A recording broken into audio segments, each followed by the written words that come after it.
Hey folks, it's Mark from Burton Bibles here, back with another little video. Today I want to take a look at a few Bibles. Here they are. This is the Pitt Minion Bible from Cambridge. Cambridge is a fantastic premium Bible publisher here in the United Kingdom, and we're going to be taking a look at one of their most popular editions, which is the Pitt Minion, which is a lovely, as you can see, very compact, slim form factor of the Bible, available in a whole host of bindings and translations. So let's go to the table and have a look at what the Pitt Minion is all about. So then guys, today we are looking at the Pitt Minion in a bit more detail, and we've got a fair few Pitt Minions here to look at some of the different translations, and to look at some of the bindings that are on offer from Cambridge. And this is the Pitt Minion second edition, to be clear. The first edition was I believe it was a chapter and verse style layout, and the Pitt Minion today, this second edition, is a paragraph style layout, but it still is very heavily based on that first edition. And Cambridge's first Pitt Minion Bibles were published in the 1930s, so this is nearly 100 years old, this Bible. And the history of the typeface is really quite interesting, because the Pitt Minion typeface was designed by a guy called Stanley Morrison, who was a typographical consultant to Cambridge University Press and also to the Times newspaper, which is very interesting because obviously newspapers, the Times newspaper is actually a broadsheet newspaper, so it's a very large format newspaper, and has very small print on it. It packs a lot into the page. So this guy well understood the need to make lots of print and lots of information in type legible, but not so large as to make the finished book large or unwieldy.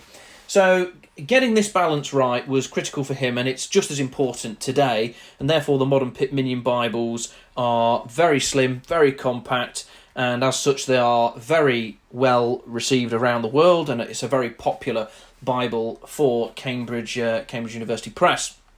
So let's take a look at this Bible, and we'll start with the King James Version, which I believe was the first that was published, and this is the KJV version. You can tell that because it's got the Cambridge crest there, and this is the goatskin edition, and it is a beautiful binding. Got a very simple but elegant spine. It's only tooled. There's no perimeter stitching on this edition, but it does have a lovely art gilt finish, which is just absolutely beautiful. Got that really nice, a deep sort of salmon colour under the gold. It is a paste down liner, so obviously you won't get an edge lined Pitt Minion, which I don't think is a shame at all, because in short, this edition is really nice and really flexible, and to be honest, having the the leather tabs up there would probably make it not sit as flat quite as well. Edge lining is great in larger, slightly heavier Bibles, but this certainly is not that. So, as we look into the Bible itself, you'll see that it is what the fuss is all about. It's this really elegant typeface. And as you can see, please don't take too much attention to the ghosting here, because the ghosting is always exaggerated by the studio lights here in the office, but the ghosting is nowhere near as bad. This paper is very delicate, very thin. Sometimes it is susceptible to the page curl because of heat from the hands and things like that, but it will always kind of go back to the way it was. It is absolutely quality. This is where the money has been put into the Pitt Minion. The paper is certainly, there's no corners being cut on the paper. Now, as we look closer at the Bible, you will see this digital font. It is the Lexicon #1 font. So all you lovers of Crossway's ESV will find this very familiar, because all the ESVs are printed in the Lexicon #1 font. And it's a #7 font, so yes, if you have bad eyesight, this is not the Bible for you. If you have average eyesight, though, this is about as small, I would have thought, that you could go. Like I've said in the past, if you are trying to read this under poor light or artificial light that isn't doing a great job of illuminating it, or if your eyes are tired, if you spend a lot of time looking at computer screens like I do, then yeah, this probably isn't for you. But we've got these lovely bold centre column references here, which are fantastic, very useful. It's a, as you can see, paragraph style format, but you can see that although there is some minor ghosting here, it's still perfectly legible, perfectly readable, and you can tell that the Bible is line matched as any good quality digital font, digital typeface would be. So I personally find this very readable. We've got some more references at the bottom there. As we break into the Psalms, you'll see that it does have a poetic layout, which is nice. I do like it when it breaks it up like that. It's nice to read. And you haven't got running headers, you've just got page numbers and references there. So it is quite a clutter, if you like, a clutter-free text. And as we move across into the New Testament, which we will do now, you'll notice that it is not a self-pronouncing text. So I think that personally is a good thing, because with this smaller typeface, it certainly benefits from not being a self-pronouncing text. All those little characters and dashes and dots and all the rest of it would really spoil this small font. This particular edition is not a red letter edition. Cambridge do a red letter edition of the KJV, but it is a black goatskin. So the black goatskin ones are red letter, the brown goatskin are black letter editions. And in the back of the Pitt Minion, even though this is a diminutive Bible, you will have a reader's companion, which is in short the cross between a dictionary and a concordance, and it's pretty substantial. Goes on for quite a few pages at the back there. You know, you've got a good little companion there. So this is a great Bible for taking to meetings, church gatherings, and you could even study from this Bible possibly. And there are 15 maps. These are the newer Cambridge copyrighted maps, really nice and colourful on a matte card, sort of very light card stock, but nevertheless they are brilliant. They're really nice. 15 of them in the back. So that's a little look at the KJV Pitt Minion. Let's have a look at something else that's a bit different.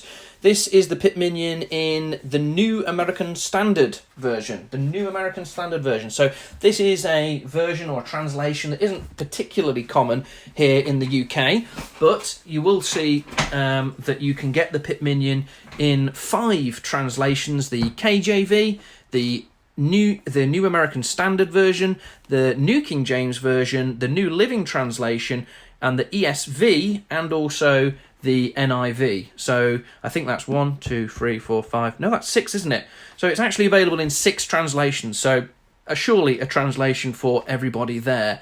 I'm not aware of any other plans to introduce any newer translations such as the CSB, but who knows? That may be a thing. Who knows? This binding is the calf split. So it says on the inside there, calf split leather. This is a binding that Cambridge use on their Clarion, on their Concord, on pretty much all of their Bibles. And I have to say, I do quite like it on this Pitt Minion. It's very flexible, will lie flat. To be honest, it doesn't lose anything to the goatskin in particular. It's really what kind of texture you prefer, or what kind of grain you prefer. There's obviously a more marked pebble style grain here, but the internals of the Bible remain the same.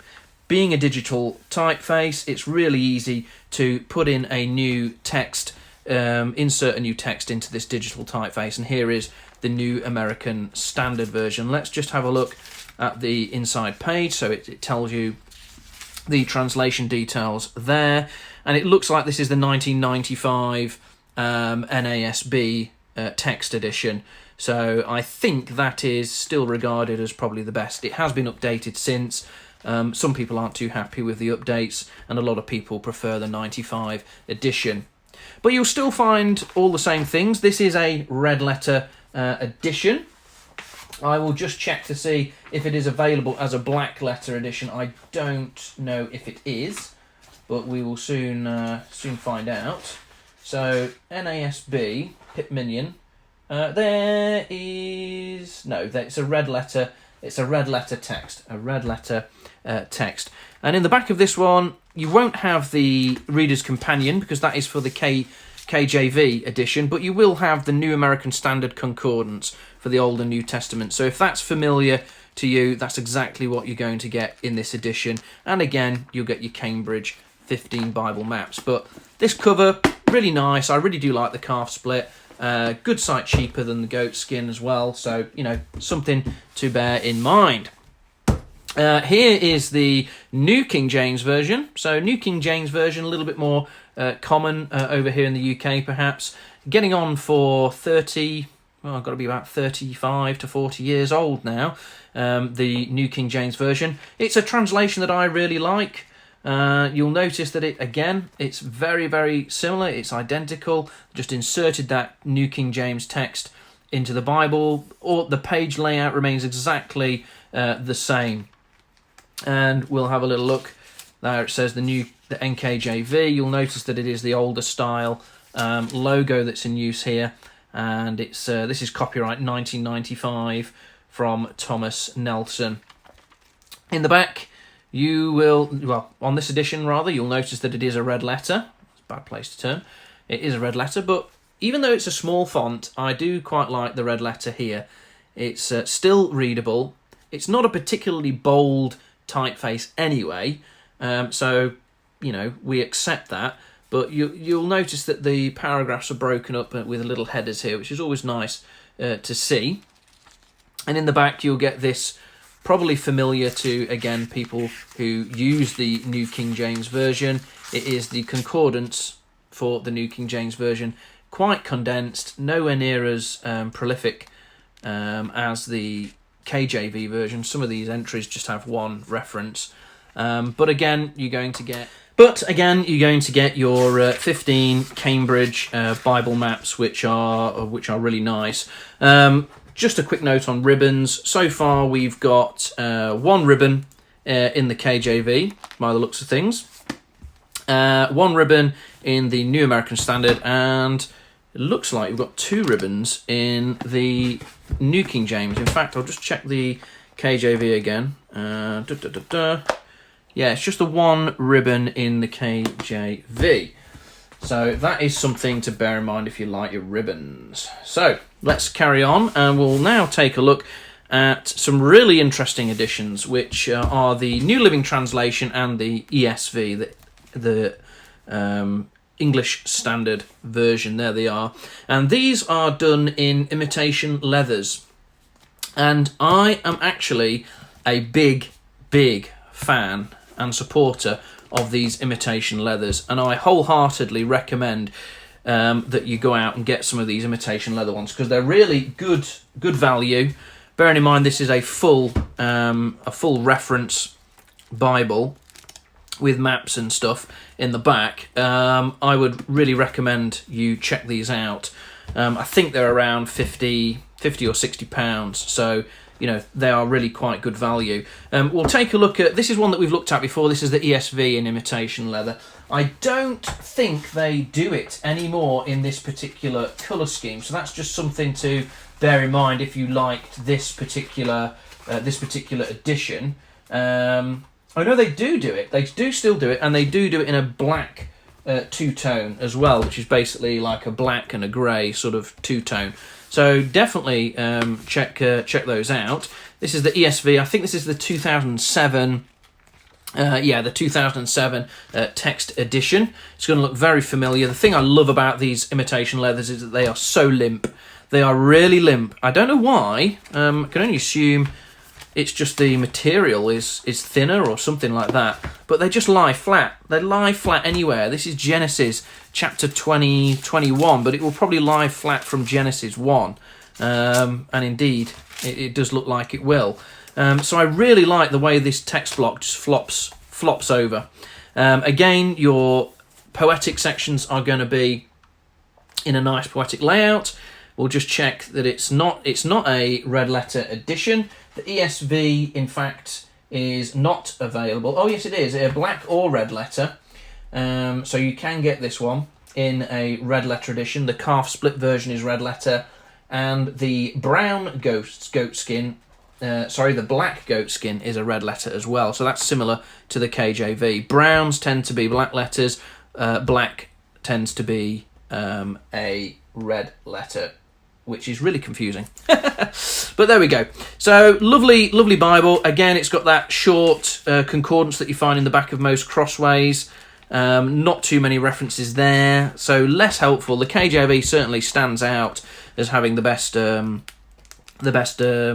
concordance in. These are the old style maps, so this will probably have changed now to the newer Cambridge maps. These are the old Moody Bible Institute maps, but really nice. Look at that, just a really flexible, superb. Can we do that with the KJV? Yeah, but it doesn't want to go as well. It might break in, it might loosen up, but this, just love this. I keep this sometimes in the bathroom and just read away. If I want a Bible somewhere in the house, this is the one, because it's perfect, it's compact, they're about 1 inch thick, so limp. One ribbon in this one, and just a fantastic, great Bible. You'll notice that the font is the same throughout, the layout's the same, the centre column references, everything works the same. So you can just switch between these translations and get basically the same experience. And this NLT one is a particular favourite of mine. I really like it. It's got this matte two-tone section. It's got some perimeter stitching, which again this one has as well. The other versions don't seem to have any perimeter stitching, but these imitation leathers do. So we've got the shinier sort of imitation, and then this matte style. And also I really love this orange gilt work on the spine. The imitation leathers, as you've seen, are not art gilt, they are just normal gilt, as is the calf split there. But really do like this Bible. It's obviously the NLT, so it is very easy to read, but for doing daily readings I just find it ideal. Again, same page, same layout, got this nice poetic style. And this is the, let's just check, this is the 2007 copyright, first published in 2009. So yeah, if you like the NLT, you can get a Pitt Minion, which is, knowing the NLT not particularly well, but I don't think there are many premium choices for the New Living Translation. But if you wanted one, this is certainly a great place to start. It is available in a goatskin as well, but this imitation leather is really fantastic. And if you just want a portable New Living Translation, this is certainly the one to get. It is a red letter. We'll have a look at the red letter there, which is nice. And in the back, again, you get that condensed sort of concordance. Not too much to shout about there, although it does look as if it's got a few more references, which is nice to see. Oh, that is interesting. That's certainly a bit more exhaustive than the ESV and the New King James and the NASB. So that's nice. We've got a few choices in there, and these again are the old Moody Bible Institute maps. These will have been transferred over to the Cambridge ones now, and we've just got the one attractive, very nice dark red sort of scarlet style ribbon in there. So just fantastic though. I really do appreciate these Bibles, particularly in the imitation leathers. They are less cost, they are really flexible, they lie flat, nice and limp, and you can just have a few of these. Well, you might not want a few of these, but I like having a few of these because it's a great Bible that you can pick up and grab and go, whether it's doing some daily readings or whether it's something that you just want to take with you to church. Nice and compact, nice and slim, something for everybody here. Prices tend to range from that £50–55 sort of mark for the imitations, all the way up to, I think the most expensive one is about 100. Let's just check that. The KJV is 90, and I think the ESV is a bit more though. Let's just check these prices for you. So this is all retail prices. The NIV is available as well, and that's £100 for the goatskin. But there is a calf split available for the NIV, but there is no imitation leather. The NLT goatskin's 85. The New King James goatskin is 100. and the calf split that we've seen, well, this is the calf split in the American Standard, that is 85, and the NASB starts at 85 for calf split and 100 for the goat skin, and the ESV is 55 for the imitation, as we've said, and it goes up to £100 for the goat skin. So that's your sliding scale, really. 55 to £100 is what that gets you. So lovely Bibles, loads of positive things to say about them, very well put together, and ones that I would strongly recommend if you're looking for a small Bible. You could do no worse than these. So hope you found that interesting. Happy to answer any comments, questions, concerns in the section below, and I'll catch up with you on another video soon. God bless. Bye-bye.